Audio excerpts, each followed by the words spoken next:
I used to believe 10 years of marriage meant something, a foundation of respect, if not love. But the signs of disregard were always there. Subtle dismissals, mocking jokes, and her friends' contempt. I ignored them, prioritizing peace over confrontation. The weekend getaway with her friends changed everything. During a grueling hike, I sat down exhausted, asking for a break. My wife and her friends promised to return, but hours later I realized they'd left me behind. Stranded 200 miles from home with no car, cash, or accommodations, I relied on a park ranger to call her. Her response? Laughter. "Enjoy the walk," she said before hanging up. 3 days passed before I made it home through buses, hitchhiking, and walking, enduring mocking texts from her and her friends. But those days brought clarity. I wasn't valued in this marriage. When I returned, I visited a lawyer, withdrew half our joint savings, and began preparing for a new chapter. Her social media flaunted their prank, celebrating without remorse. Meanwhile, I documented everything: the abandonment, texts, and posts. When she returned, she found the locks changed and divorce papers waiting. Her excuses ranged from denial to apologies, but I calmly reminded her of the reality. Her actions were a reflection of her true feelings. The days that followed were filled with her attempts to manipulate the narrative: social media victim posts, financial retaliation, and emotional pleas. I remained resolute, focused on rebuilding my life and moving forward. Mediation arrived a month later, and I walked in prepared and at peace. This wasn't just an end, it was a beginning. For the first time in years, I was free to value myself in ways she never had. The lawyer nodded approvingly at my calm demeanor.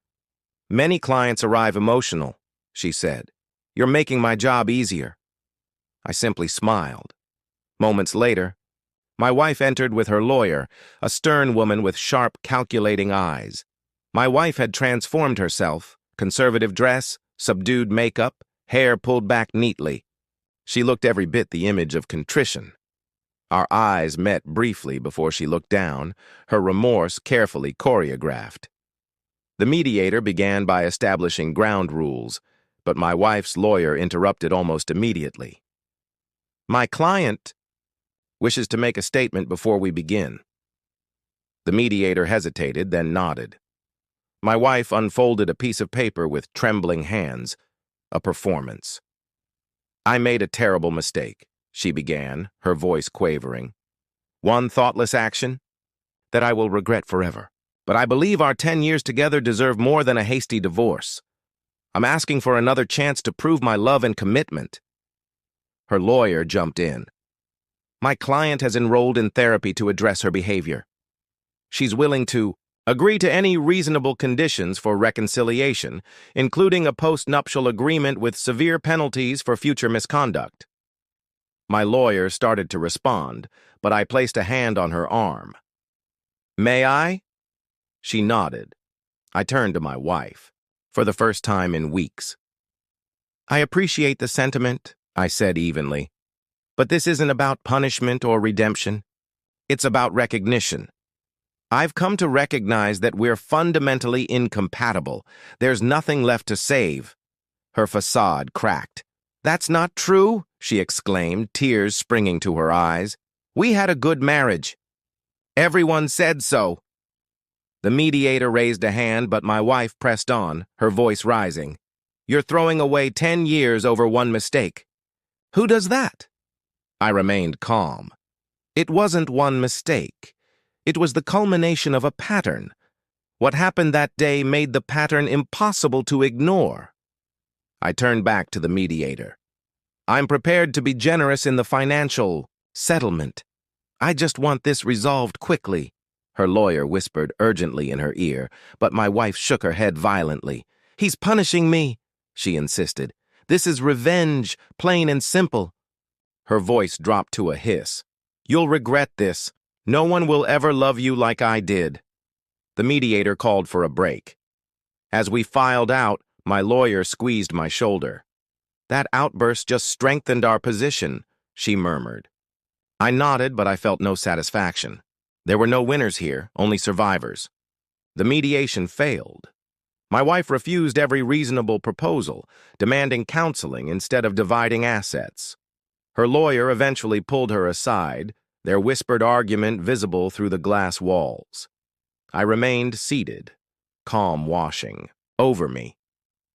This was familiar, her refusal to accept reality when it didn't align with her desires.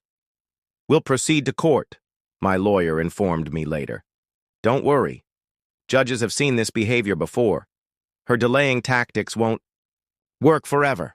I nodded, resigned to a longer process but unwavering in my resolve. What I hadn't anticipated was the division among friends and family. Some sided with her, accepting her narrative that I was cruel and unforgiving. A friend over coffee asked, "You really won't give her another chance? Everyone makes mistakes." I studied him, wondering how he'd feel if he were abandoned in the wilderness with no way to call for help. "Some mistakes reveal fundamental truths," I replied. He never contacted me again. 3 months after the abandonment, I received a letter from her therapist suggesting a joint session. My lawyer advised against it. "It's a trap," she warned. "Anything you say can be twisted."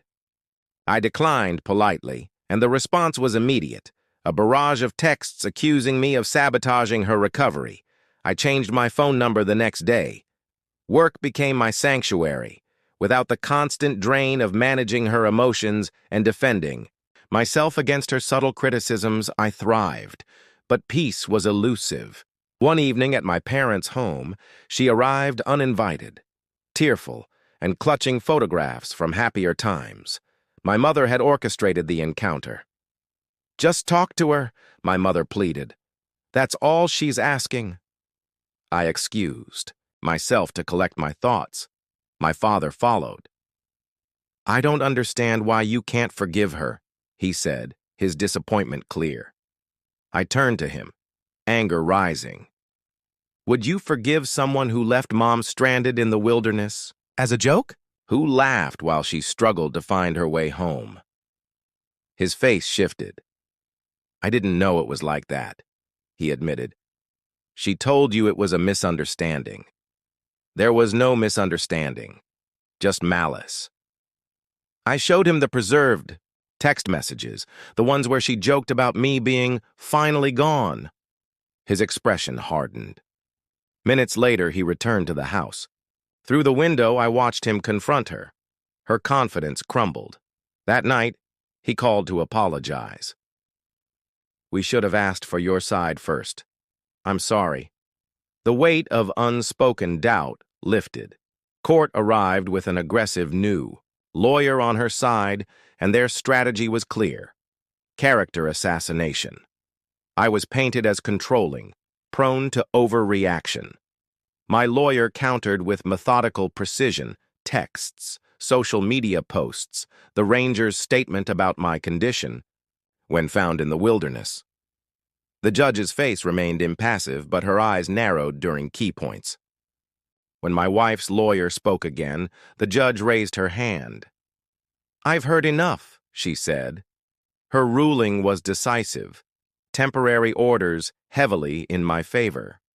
Most importantly, she acknowledged the abandonment as a significant factor. Outside, rain fell. My wife's tears mixed with it as she stood with her lawyer under a too-small umbrella. I felt no triumph, only relief.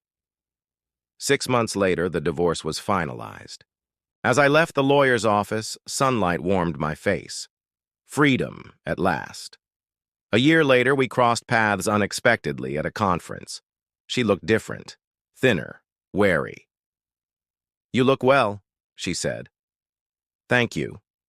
I noted her nervousness, but remained polite. "I've been in therapy," she rushed out. "I understand now what I did, how wrong it was. I'm truly sorry." "I'm glad therapy has helped you," I replied. "I hope you find happiness."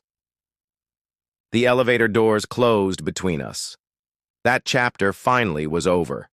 Not just the marriage, but the anger, the pain. I had survived. I had found myself again.